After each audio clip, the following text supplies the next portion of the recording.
So it is November the 10th, 2023 in Cambridge, United Kingdom. The reflection I wanted to explore is ally work and synchronicity. Ally work and synchronicity. It's also connected to a question that we might encounter in our practice. How do I know that ally work is working? Which is also connected to a question that people may have. How do I know I'm not just making this up, the voice of the ally?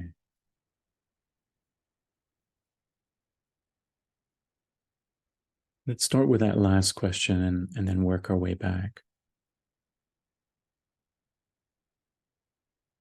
How do I know the voice of the ally that I get in touch with in the practice? How do I know that's real?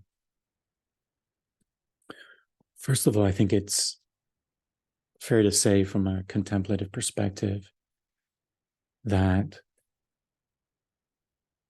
recognizing the cultural context we're in, which for many of us is, let's call it a modern Western scientific materialist mindset, that is a cultural context which we are identified with, which has no way or very, very limited ways of recognizing the realness of what we are referring to as the ally. However, if we are to zoom out and look at the worldviews, the cultural mindsets of humanity across time and geography, we will see that this scientific materialist, we could call it a reductive mindset, is actually an outlier. It is not the norm. I am not going to present any valid statistics around that, but let's just hypothetically give an example. Let's say this view in which the reality of the ally is not part of the landscape of the cultural mindset. It might be actually a vast minority. Let's say 2% out of 100 is a worldview in which that is not a reality. So we have to acknowledge that we are in actually a very narrow mindset that we're coming to that question. How do I know the ally is real? And part of our practice of ally work is in a sense a decolonization of that reductive mindset, and to honor like how that's a tough place to navigate. In a sense, it's the way this colonialist mindset has separated us from our true nature.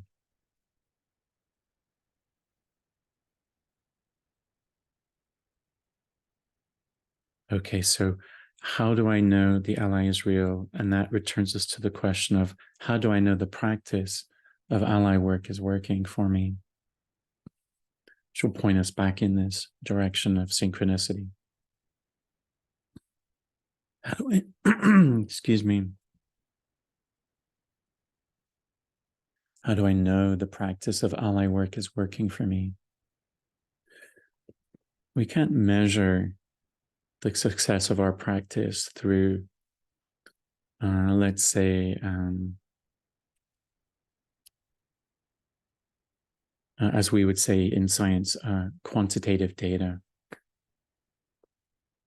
There may be ways of going around that, but it's not a level of recognition or validity that we want to be basing our trust in. Let me put it that way. One simple way to recognize whether our practice is working or developing, that I've seen in myself, but also in others who have been exploring the practice, is through recognizing the presence of synchronicities. I really want to lean on the work of Carl Jung in referring to synchronicities. So this is something he deeply explored. And I also want to refer to his dialogue with the Nobel Prize winning physicist Wolfgang Pauli. And if you're interested to explore their dialogue, which focused a lot on synchronicity, you can look up and read the book of the letters between them over decades. Very powerful work.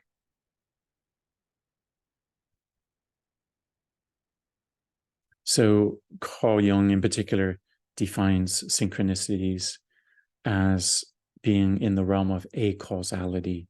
So this isn't something where we can say that A leads to B and B leads to C.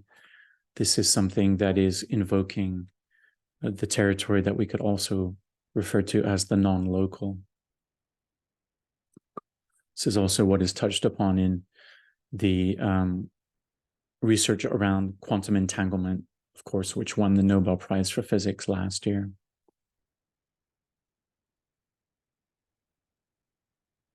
So acausality, something that happens synchronistically, that we can't find, let's say, a reason or a cause for it.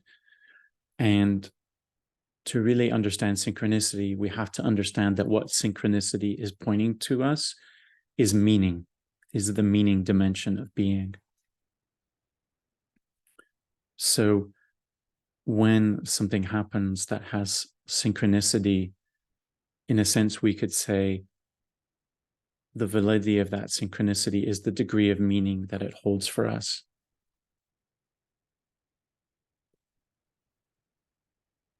Let me give you an example. When I was considering where I might travel, so I've been feeling a calling to travel from my home base in Portland, Oregon, in the USA. And I've been considering different places I might travel. And I happened to see listed on the Ibn Arabi Society website that there was going to be an opening of the Ibn Arabi library here in Cambridge. Now, while I am passionate about studying Ibn Arabi, I certainly made no logical sense for me to come to simply a library opening where there weren't even necessarily any speakers or particularities connected to that event that really would have been a logical cause for me to come. However, because I've been looking at places to visit through Airbnb, I thought to myself, well, since I've been looking on Airbnb, why not look around Cambridge to see if there are any Airbnbs, not because I'm actually going to go there, but simply out of curiosity. As it happens, not long into looking at Cambridge Airbnbs, I found the very place I'm staying in. And it struck me, it had the qualities of being located in a countryside or rural setting, while also having access just 2 miles by foot to this great place of learning, this historical place of learning of Cambridge. And then I started to reflect on, well, what if I actually did, let's say, see if I could stay at this place for a month or so, and while I'm there, attend this library opening. So that's what I did. And I want to now speak of the synchronicity. So when I arrived here, I spoke with the couple that owned the property and learned that the couple are connected to the Sufi tradition, particularly the wife in the couple, whose grandmother was an early practitioner of Sufism in the United Kingdom. and was connected to one of the main lineages that brought Sufism to the West. So that really struck me. I'm coming from this long way, not knowing anything about the cultural or spiritual identity of my Airbnb hosts, and then to learn that she comes from a Sufi family. That was a synchronicity. What are the odds, we might say? And then I learned from speaking with her that this very cabin from which I'm recording this session with you was built by the former owner of the property, and he was a Jungian psychologist. So this very space from which I'm speaking was a space in which he conducted his therapy sessions. So this is a container in which a deep engagement with the imaginal, with Jung, with the unconscious has taken place. So out of all the places I could first pick on my first return to the UK in 5 years, this place of my birth, the very place I chose was a place which intersects my deep interest in the Sufi mystical tradition and the origin container of ally work, which I learned from Jeffrey Raff, a Jungian.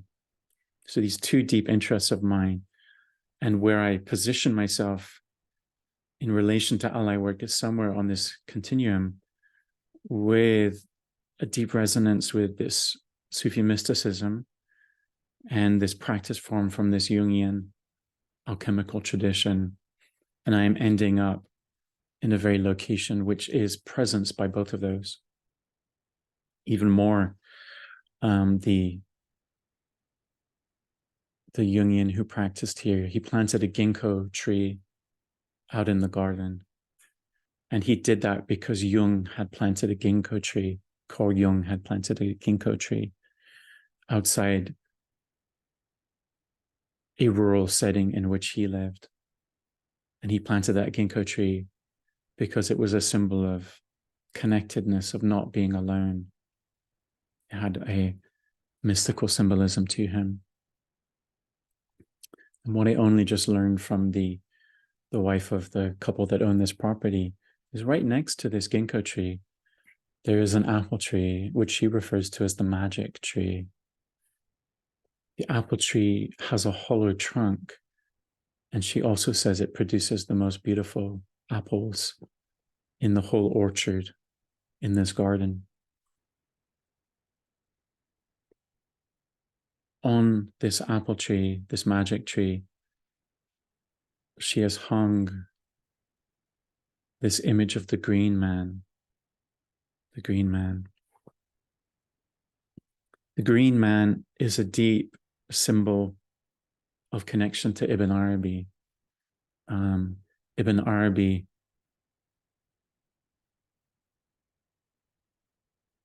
had very deep relationship and imaginal encounters with the Prophet in the Islamic tradition, which is known as Khidr.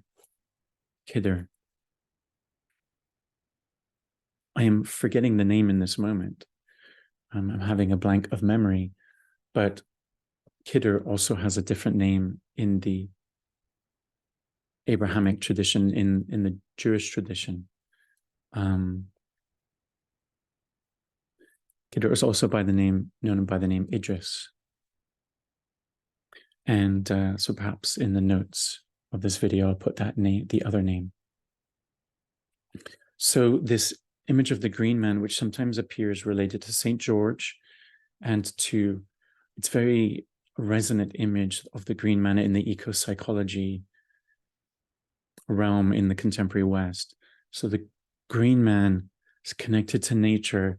Khidr is deeply connected to this mystical visioning, this connection to the imaginal in the Islamic tradition, beyond logical ways of making sense. There's a deep mystical knowing that is this lineage of Khidr. And I think Ibn Arabi would very much see one aspect of his being as being in that lineage of Khidr.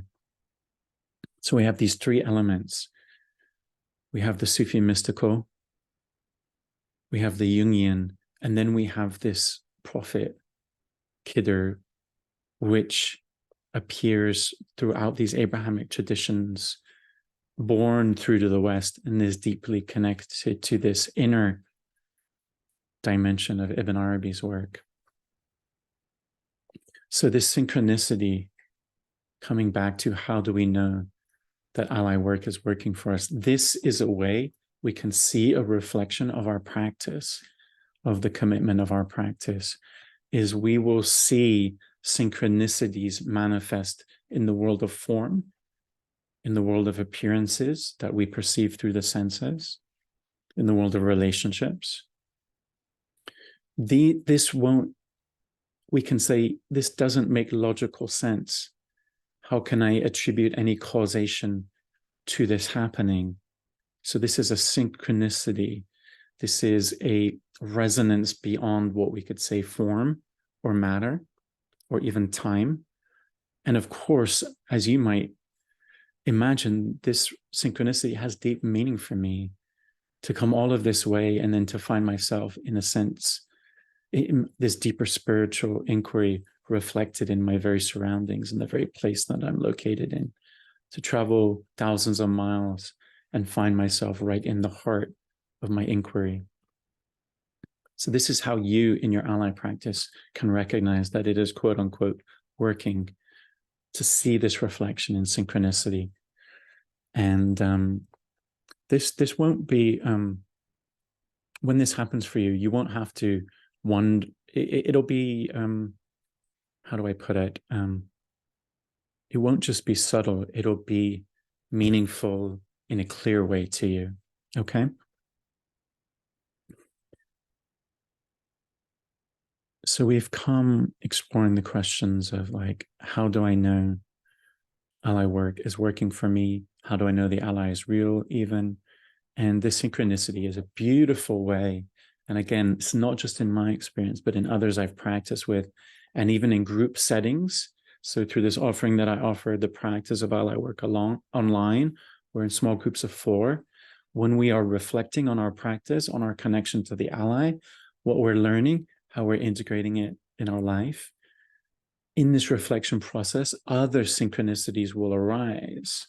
Sometimes a shared theme will arise that the 4 of us coming from different places and walks of life will somehow be resonating with synchronicities in a group setting.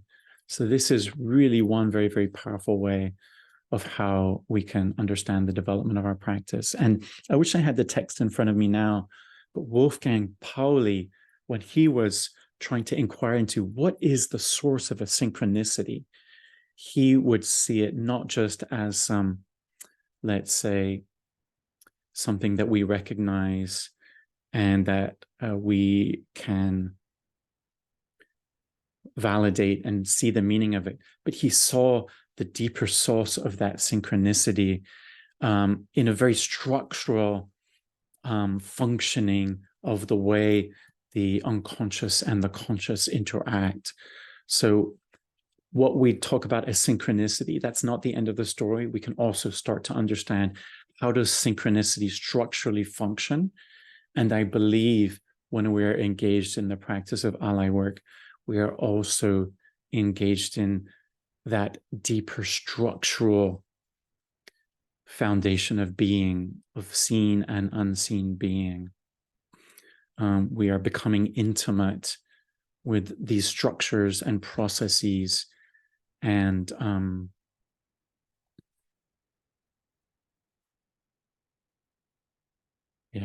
to put it simply, these deep underlying structures of what is beyond simply the manifest, apparent life that we lead. So I'll leave it there. Thank you for your interest in this exploration around ally work and synchronicity. Sending my well wishes to you. Thank you.